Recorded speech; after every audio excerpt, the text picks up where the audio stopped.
Сүүдрийн гэгээ богино өгүүлэлэг. Хотын төвөөс холгүйхэн хуучин цагийн театрын байшин цагийн аясаар ганцсан ч сүрлэг сайхан хэвээрээ байв.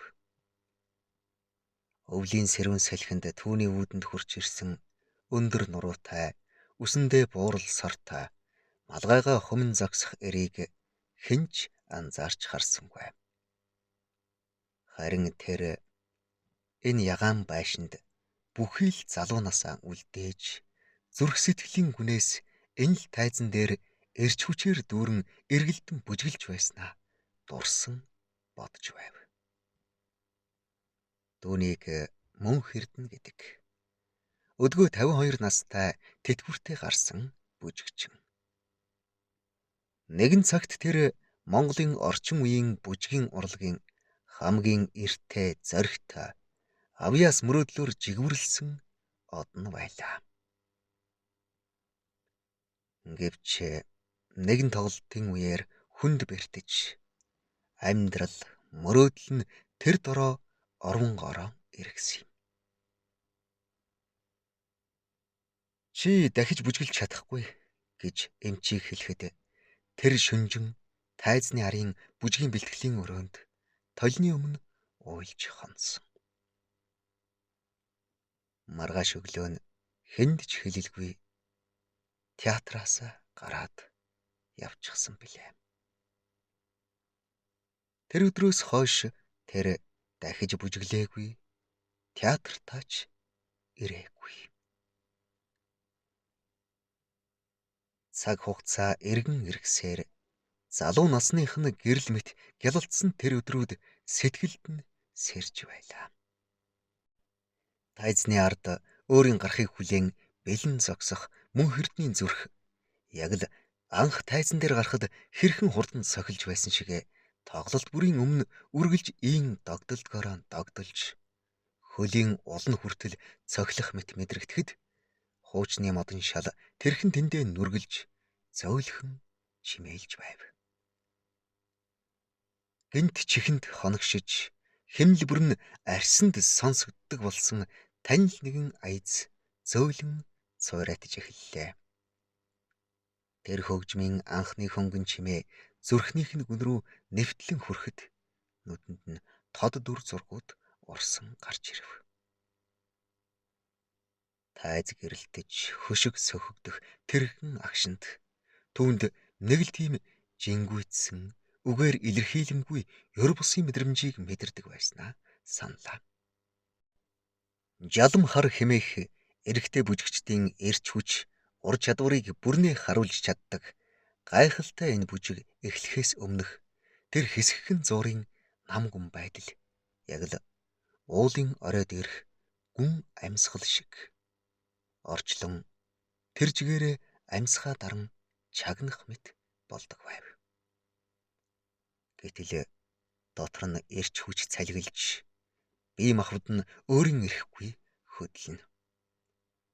Анхны эргэлт эхлэмэгц дэлхий өөрөө түүний хөлийн дор эргүүлэгдэж тэр өөрөө тэнгэрт эргэлдэх эрхчлөөтэй хуй салхи мэт хөнгөн бөгөөд хүчтэй хуйлран хөвдөг байлаа.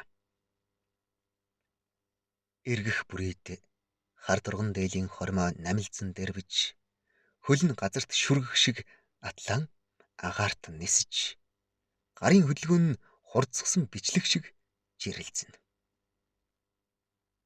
Үзэгчид юу харж байсныг тэр мэддэггүй ч харин өөрөө гал шиг асч байснаа л мэддэг байв. Нэг мэдхнээ тэр хээр талын салхи, өвд эцсийн морин туурай, уулсын сүр, домгийн сүнс болж хувирдаг байжээ. Жалам харын түргэн хурдан эргэлт донд цаг хугацаа байхгүй болдог байв. Зүгээр л зүрх, хөл гар, сэтгэл бүгд нэгдэж нэгэн амьд урсгал болдог байлаа. Одоо харин тэр ганцаараа тайзны хажууд зогсон. Гэхдээ сэтгэлдээ тэр тагтаа мэт хөнгөн эргэлтэй 100 үзэгчдийн халуун алга ташилт багшийнхаа магтаалын үгийг хүртэл мэдэрч байлаа. Хэдийгээр дахин тайзан дээр гарч дахин бүжгэлж чадахгүй гэдэгтээ эвлэрч өөрийгөө зүрх сэтгэлээрээ хизээч тайзнаас яваагүй гэдгийг аягаа дүүрээд мэлмэрхтэл мэдэрч малгайхаа дотор сэм шингэн дээш харж гүнзгий амьсгал авлаа. Тайзан дээр жалам хар бүжиг яг оргилдон хүрч байлаа. Мөн хэрдний нүд нь гэрэлд дассан ч сэтгэл нь цаг хугацаанаас тасарсан мэт байв. Тэр бүжиглэх биш, мэдрэмж сэтгэл хөдлөлийн оргил эрчим болон хувирсан байв. Би нь салхи, зүрх нь хэмнэл, хөл нь газар шүргэхгүй далавч болж багада нааддаг байсан хулан жороо мэт эргэлдэн. Хөл нь урагш гიშгэж, гар нь өвгдөөс өвлсөн эртний аялгауг зурх тэр агшинд тайзан дээр үл мэдэг чийг хөлсний тусалтай бүжгийн гутлын хээтэй хялгар хэсэг таарч тэр чигээрээ эрч аван гулсаж тайзны урд хуучин гэрлийг суурьтай нь хамт хаман төмөр мод яс гурав харшин их дуу чимээтэй цуг үзэгчдийн хөл рүү шидэгдэхэд гэрэлж унтарч өсгөгчж амаа хамхиж хүн бүрийн харамсал харуулслын уул галдалт зэрэг төрөм зүрх хэртхийлгсэн аваа болж хувирлаа. Тас харамхын дундах шууган багшийн дуу чихэнд нь бүдгхэн сонсогдож бүх зүйл гинт чимээгүй болов. Тэр мөчид тайзан дээр хэвтэж байхдаа анх удаа тайзны гэрлийг тэрвэрч түүнд тэмүүлэх биш зүгээр л тэрэнд дарагдан хэвтэх мэдрэмжийг амсав. Зүрх нь тайзнаас хагацхаа мэдэрсэн мэт хүчтэй цохилж харин өвдөг нь дахиж бүжиглэхгүй болсноо мэдэрсэн мэт чинэлд нь лугшиж чинрэн хагшиж байлаа. Эмнэлгийн орон дээр байхдаа тэр жалам харын сүүлийн эргэлтийг зүүдэлдэг байв. Яг л зүрхнээс нь ургасан тэр хөдөлгөөн, тэр хурд, тэр агаар харин сэрхэд хөдөлж чадахгүй хэвтэж байдаг байв. Тайз түүний амьдрах хүч боловч өөрөө сайн дураар явхаас өөр аргагүй болсон юм. Гэхдээ нэг зүйл зүрхэнд нь үрд эргэлдсэн, бүжгэлсэн. Жалам харыг сүүлчийн удаа хийсэн тэр тоглолт, тэр хүч, тэр л гэгэн агшин. Бирлээс хойших эхний сарууд яг л гэрэлгүй сүүдэрт нүдэ ансан мэт, жингүй орон зайд гадсан мэт санагдаж байлаа. Цаг хугацаа харавсан сум мэт өнгөрч байсан ч тэр өөрөө урсаж байгаагаа мэдэрдэггүй байлаа. Тайзнаа хэргэлдэж байсан бүжигчний хөлд орох газар гинтл алга болчихсон юм шиг л. Нэг л зүүдээ буг хийх бүртээ хардаг болов. Тэр өдрөөс хойш мөн Эрдэнэ тайзны ард догдолж зогсоогүй, хөлстэй овцны үнэрийг аваагүй, үзэгчдийн алга ташилтыг сонсоогүй яг 25 жил болжээ. Театрын гадуур өнгөрөхөөс ч зайлс хийж, хуучин хамт бүжгэлж байсан бүжигчид, найз нөхөд, багш нараасаа хүртэл дөлдөг болов. Үзэгчдийн алга ташилт дурсамж биш, зүдэрч сэрэх шөнө бүрийн дотор арцайлгсан чимээ болж хувирсан юм. Яагаад гэж тэр өөрөөсөө дахин асуусан. Яагаад тэр хоронд, тэр эргэлтэнд би л унах ёстой байсан юм болов? Яагаад? Харин Амьдрал түүний дуугүйхэн аниргүй энэ олон жилийн ганц асуултанд хариулт өгсөнгүй. Зүгээр л он жилүүд чимээгүйхэн улиран өнгөрсөөр байв. Тэр бусдад бүжиг заахгүй, багшлахгүй гэж нэгэнт шийдсэн юм. Учир нь өөрөө дахин хизээч бүжгэлж чадахгүй хүн бүжгийг заах эрхтэй гэж тэр өөртөө итгүүлээгүй. Оронд нь жижигхэн номын сангийн туслахаар ажиллаж, номын дунд нам гүмхэн сууж өнгөрснөө болшилхийг оролдов. Гэвч бүжиг түүний сэтгэл дотроос нь гараагүй юм. Зарим үдэш ганцаараа өрөөндөө сууж байхдаа сэтгэл дотроо жалам харын аяцыг давтан ихшгэлүүлж, эргэлт, баруун хөл, ташаа, гарын савлт, нүдний харц гэж шивнэн суудаг байв. Тэр бүжиглэхгүй ч бүжиг түүний дотор бүжгэлсээр байсан юм. Хэдэн 10 жил өнгөрч тэтгэврт гарсан бүжигчин эр зөвхөн сэтгэлийн дуудлагаар өвлийн тэр нэгэн өдөр театрынхаа өмнө ирж зогсоод дотроо би тайзнаас явсан. Харин энэ тайз миний сэтгэлээс хизээч яваагүй гэж бодлоо. Додогш орж бүдэг гэрэлд тайзны өмнө очиход сэтгэлийн утас нь чимээгүйхэн хөвөрч эхлэв. Жалам харын аялгау дахин дотор нь ихшгэлж тэр ахин эргэлээ. Энэ удаа харин зөвхөн сэтгэл дотроо л иргэсэн юм. Тайзны хөшиг аажмаар хаагдаж, оройн бэлтгэл тарж байлаа. Бүжигчид нэг нэгээрээ гутлаа тайлан амьсгаагаа даран суухад арын буланд зогсох мөнх эрдэнэ тайван харцаар тэднийг ажиглана.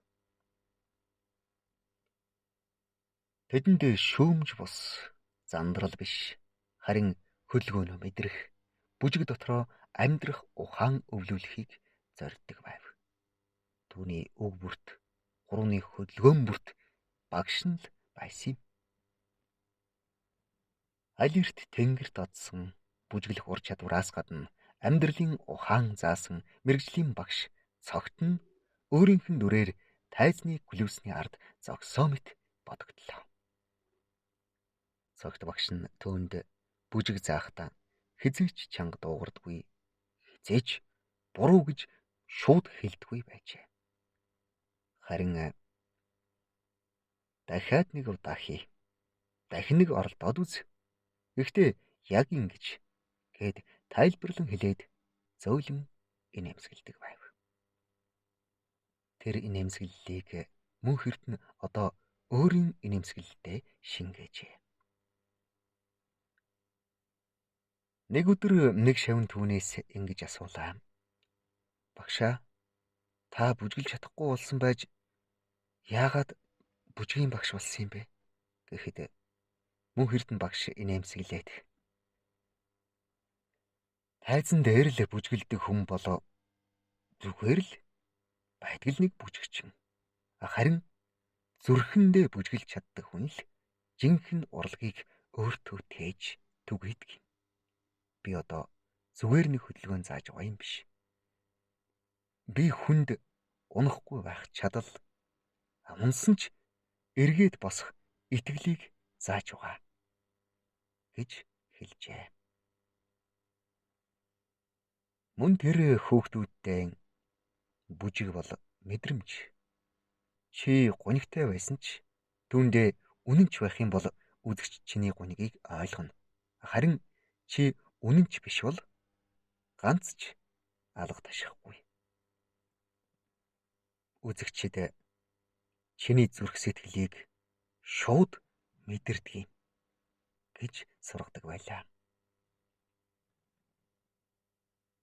Мөнх эрдэнэ багш болоод бүтэн жил өнгөрлөө. Түүний шавнырын зарим нь гадаадад, зарим мэрэгжлийн тайзнаа, зарим нь өөрсдийн багшуулах замаар алхаж байлаа. Харин тэд бүгд ганцхан зүйлийг л дурсдаг байсан юм. Тэр нь мөнх эрдэнэ багш зөвхөн бүжиг заагаагүй. Тэр бидэнд амьдрах ухаан, урлагт хүндэтгэлтэй хандах чин сэтгэл заасан гэцгээв.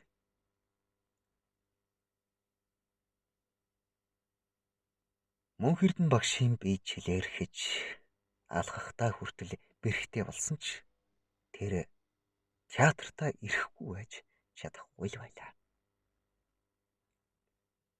Заримдаа тэр өвдгөр нь тэсхийн аргагүй хатгуулan өвдөхөд гэрлийн техникчээсээ тайзны гэрлийг жаахан асааж өгөөч гэж гуйдаг болов.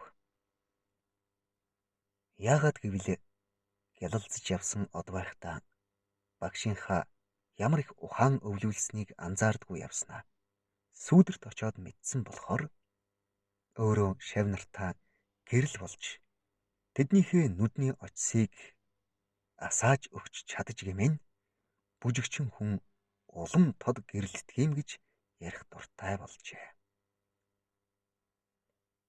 Тайзан дээрээ бүжгэлж чадхаа болсон ч тэр сэтгэл дотроо мөнхөд бүжгэлсээр бүжиг дотор амьдарсаар байлаа. Түүний амьдралын сүүлчийн бүжиг бол өөрийн багшийн гэрлийг залуу үеийн сэтгэлд асаасан мөнхөд эргэлдэх гэрэлт хөдөлгөөн байсан юм. —